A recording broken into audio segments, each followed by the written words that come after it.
அனைவருக்கும் என்னுடைய அன்பான வணக்கங்க. ஒரு பழமொழிங்க, மண் குதிரையை நம்பி ஆற்றுல இறங்காதப்பா அப்படிங்கிறாங்க இல்லையா? யாராவது மண் குதிரை மேலே ஏறி உக்காந்து ஆற்றுக்குள்ளே இறங்குவாங்களாங்க? அது அப்படி இல்லை.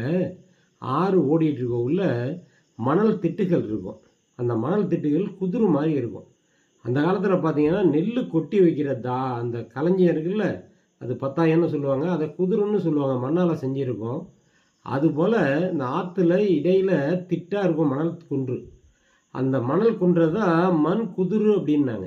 அந்த மண் குதிரை போய் நம்பி ஆற்றுல இறங்கி அது மேலே போய் நிற்கணும்னு போனால் தண்ணி ஓடி அது இலகுவாக இருக்கும், நம்மளை உள்ளே முழுக அடிச்சிடும், புதை மணல் மாதிரி. அதனால் மண் குதிரை நம்பி, மண் குதிரைன்னு பேர், மண் குதிரை நம்பி ஆற்றில் இறங்கக்கூடாது.